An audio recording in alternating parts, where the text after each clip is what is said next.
जैसा कि हम क्लास फिजिक्स का सैंपल क्वेश्चन पेपर सॉल्व कर रहे थे 2026 का। तो उसमें हमने कुछ क्वेश्चंस सॉल्व कर लिए हैं from question number 1 to question number 19। And इस वीडियो में हम क्वेश्चन नंबर 20 सॉल्व करने वाले हैं, जिसके हमारे पास दो पार्ट्स हैं। एक तो विजुअली इम्पेयर्ड स्टूडेंट्स के लिए है और दूसरा रेगुलर पार्ट जैसे होता है, और उसमें भी एक चॉइस भी आपको गिवन है। सो let us start solving that question.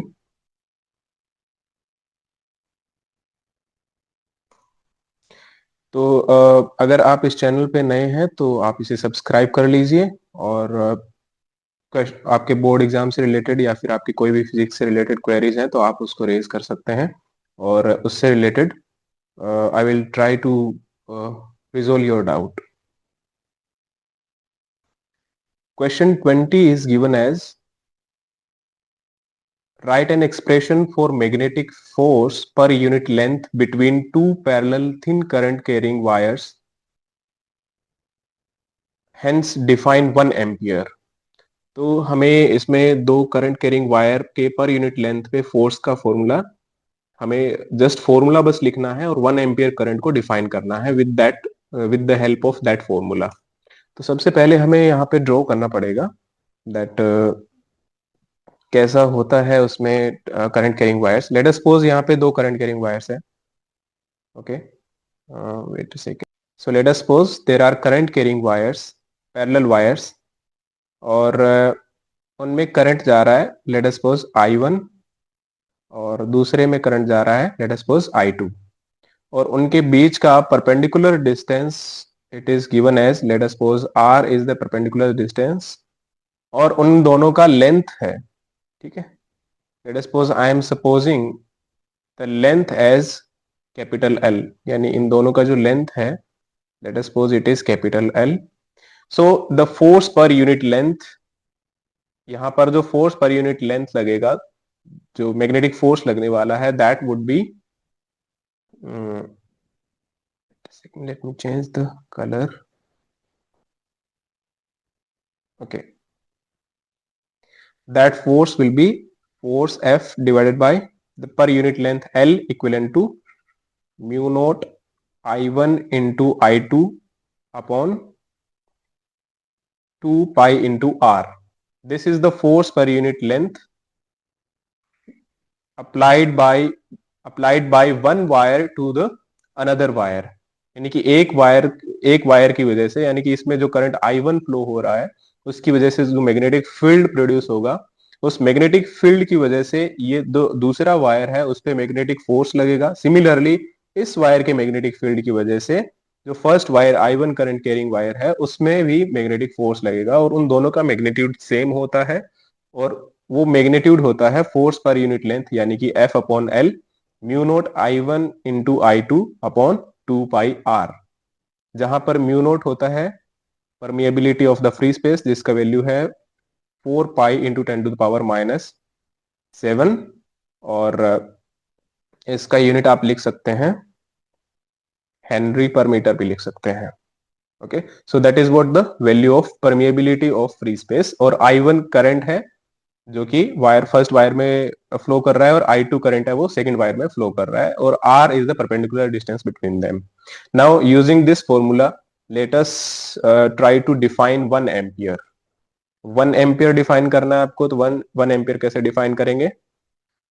अगर लेंथ का वैल्यू 1 हो, उनके बीच का डिस्टेंस 1 हो, कुछ ऐसा कॉम्बिनेशन बने कि करंट का वैल्यू 1 आ जाए, so that will be the definition of 1 ampere. So that definition will be, and define ampere as the current flowing in each conductor separated by a unit distance, so that one conductor applies a force of 2 into 10⁻⁷ Newton on a unit length of another parallel conductor. Okay, तो इसके लिए आप एक चीज देखिए यहां पर। okay, यहां पर बात हो रही है 1 एम्पियर करंट की, यानी कि 1 एम्पियर का करंट कितना होगा उसकी बात हो रही है। 1 एम्पियर करंट मतलब यहां पर जो फोर्स था, force F upon L equivalent to mu naught I1 into I2 upon 2πr। तो ये कब हो सकता है? जब r इक्वल्स टू क्या हो? 1 मीटर हो, यानी कि यूनिट लेंथ हो, एल भी 1 मीटर हो।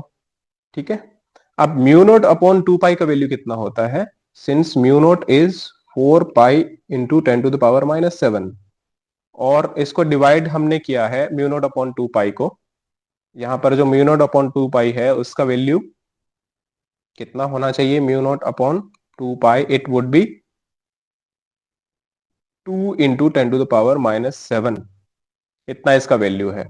तो अब यहां पर 1 एम्पियर करंट, यानी कि इन दोनों को अगर मैं कंपेयर करूं, दोनों में सेम करंट अगर फ्लो कर रहा हो, ठीक है, unit distance define 1 ampere current.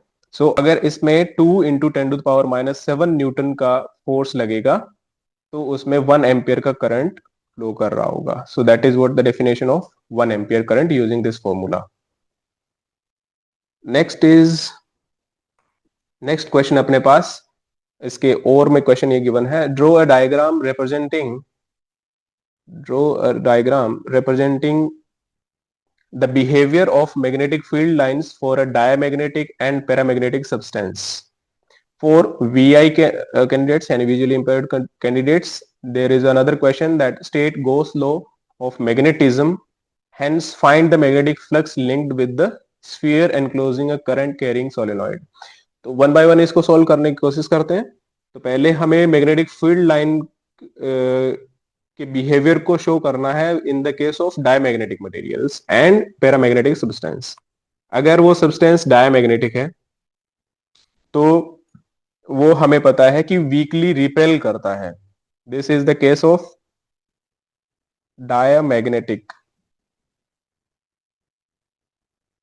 Wait a second. Okay, this is the case of diamagnetic materials,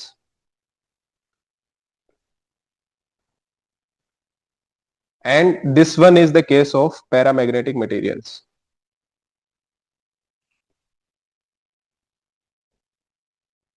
paramagnetic materials, हमें पता है कि डायमैग्नेटिक मटेरियल वो होता है जो मैग्नेटिक फील्ड अगर उस पर अप्लाई किया जाए तो जो मैग्नेटिक फील्ड लाइंस होती है they weakly get repelled from the diamagnetic material. तो ये जो अंदर आपको शो हो रहा है that is a diamagnetic material, और इसमें आपकी जो बाहर वाली लाइंस है those are the magnetic field lines, जो कि इससे स्लाइटली रिपेल कर रही है and they make bulge around it. वहीं पर जो पैरामैग्नेटिक मटेरियल होता है that weakly attract the magnetic field lines with in the material. अब ये जो मटेरियल है उसके अंदर ये not strongly but weakly they are attracting towards it. अब यहां पर ये जो मिडल लाइन है उस रेफरेंस के लिए, तो यहां पर जो मैग्नेटिक फील्ड लाइंस है they are attracting towards it, they are attracting towards, attracting weakly. So now for visually impaired students, जो गॉस लॉ को हमें डिफाइन करना था for a closed surface. So Gauss law of magnetism says that the net magnetic flux through any closed surface is zero, hence magnetic flux linked to given sphere will also be zero। जो अपन case में दिया हुआ था, sphere है, एक closed sphere होता है, तो उसमें मैग्नेटिक फ्लक्स भी जीरो होगा। अब मैग्नेटिक फ्लक्स क्यों जीरो होगा? क्योंकि गॉस लॉ कहता है कि closed integration of magnetic field over its surface is zero, जो कि किसके इक्वल होता है? मैग्नेटिक फ्लक्स के इक्वल होता है। This is the equation of Gauss law for magnetic flux for a closed surface. ठीक है, this is true for closed surface, that the surface integral of magnetic field is zero. वो क्यों zero होता है? क्योंकि जो मैग्नेटिक फील्ड लाइंस है for a closed surface they are not bounded, उसके अंदर जो total magnetic field lines present होगी उनका वैल्यू जीरो हो जाएगा। ठीक है, सो that is why we say that the net magnetic flux through a closed surface is zero, and hence the magnetic flux linked to the given sphere will also be zero. तो इसमें जो magnetic flux होगा वो भी zero आएगा। So this is the answer. I hope you got the answers for this question number 20. And thank you for watching. And again, if you are new to the channel, please subscribe. Thank you so much.